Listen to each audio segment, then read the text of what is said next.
I don't know, but calling them cowboy chords makes it sound so easy, but it's not. I've seen so many guitar learners struggling with these 8 open chords over the last years, and I realize it all comes down to a few principles that you have to follow to master the cowboy chords. This is gonna happen. We look at each chord, you learn the common fingering options and their pros and cons. Along the way I show you those crucial principles, and with a little bit of practice you'll be playing the cowboy chords up and down soon. Are you ready? Let's start with G major because there are multiple fingerings out there. This will be the most common one.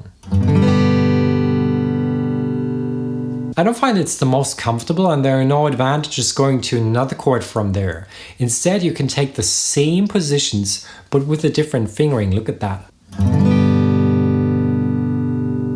Yes, you're right, it's even less comfortable, but the big plus is going to C major is very easy. So you only go down with your ring and middle finger 1 string and add the index finger, and there you go with your C major. So this is the big plus of that fingering here for G, but there is more. I like this one here because I find it sounds very good and it's very comfortable, although it's a finger more. So it's middle finger, index finger, ring finger and little finger. If I have students who are struggling getting 3 or 4 fingers on the fretboard, I teach this one here. So it's 2 fingers only, middle finger top string and ring finger bottom string, and have your middle finger flat enough to mute that A string, the second from the top, because it doesn't belong to the chord. Now at that stage I get that question a lot: why are there multiple fingerings for G anyway, and why are there multiple fingerings for G but not for C, for example? And it's easy to answer. Those chords that we play, like the major and minor chords like G, D and E minor and A minor and so on, they're all triads, so 3-note chords. In the case of G, that will be G, B, and D. Those 3 notes make up a G chord. Now we have 6 strings, and ideally we want to strum all 6 of them and not just 3. So we double and triple those notes and make up a good, easy to hold chord shape. This is how those chord shapes are built. Let me grab my guitar. That first common fingering for G, this one here, this is, for example, talking in notes: G, B, D, and then G, B, and G again. So we have 3 Gs, we have 2 Bs in there and 1 D. Although 1 note each would be enough to make up that sound.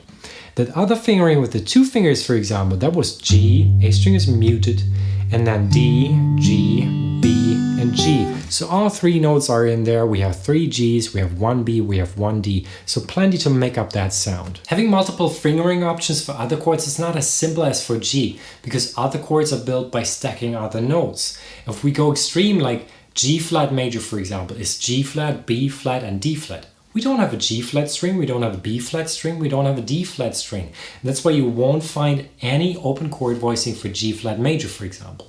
But anyway, back to the topic. This here is D.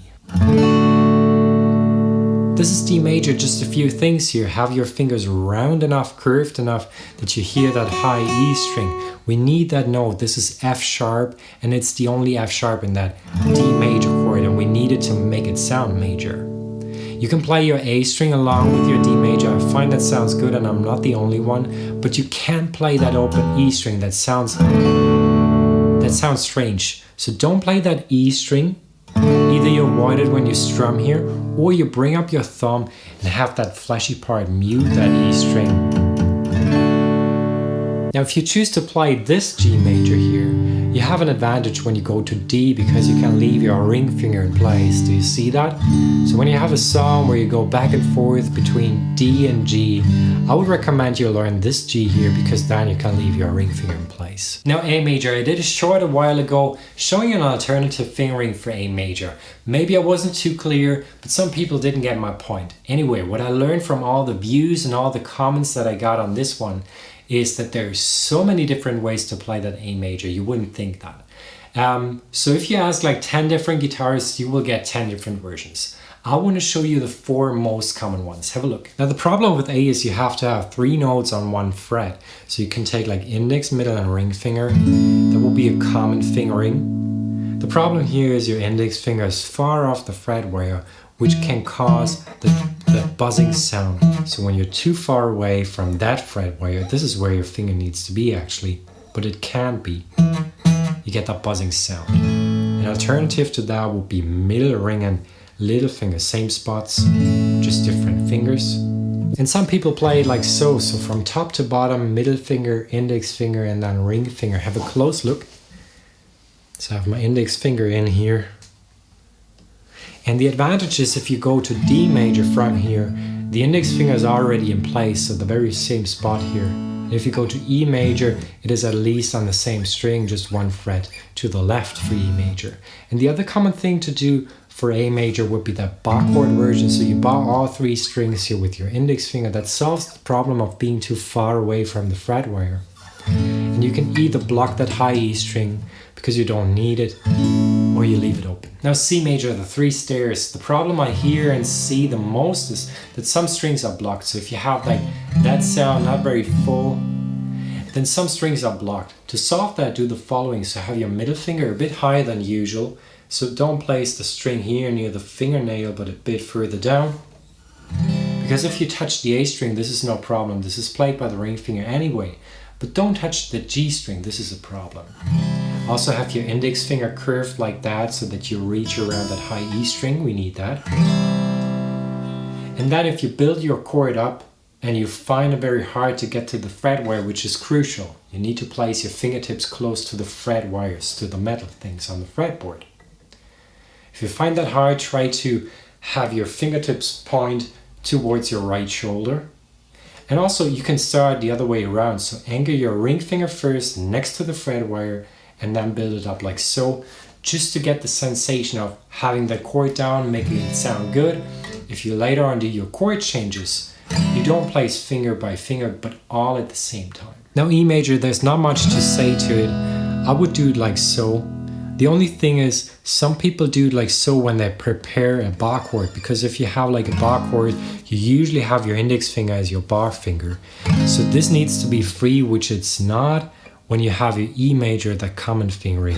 So instead of having it like so, you can have it like so. If you have like a change like that. But usually I would place my fingers like so for E major. Which brings us to the 3 minor chords. So this was E major. If you go 1 string down with the whole chord shape, you have A minor. And usually I'll block that low E string. Although it's in the chord, I find it sounds better without. And this is worth practicing back and forth. So going up and down with the whole chord shape. Make sure that you move all fingers at the same time and make them arrive at the same time. I also keep touch with the strings, so I don't do that because then I have kind of like to start from scratch and sort all those fingers. But I don't do that, I keep touch with those strings and just go back and forth here.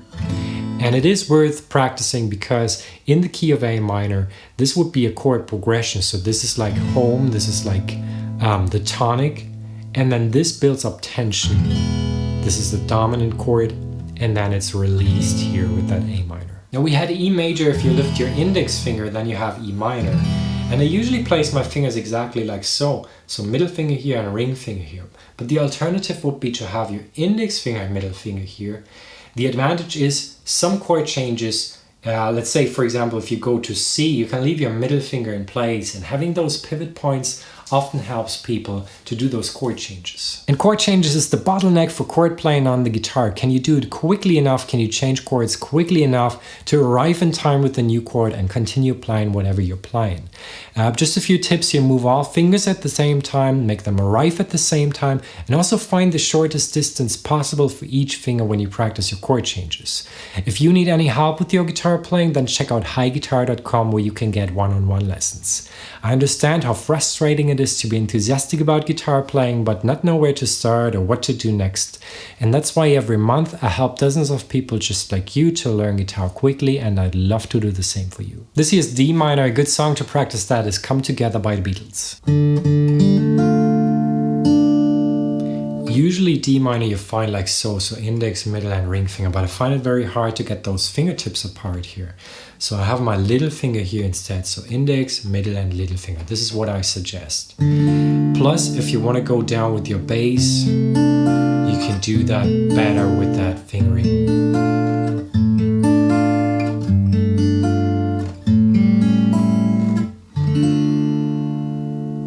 This here's my eye open on strumming 15 tricks you might not have heard before. Watch this next.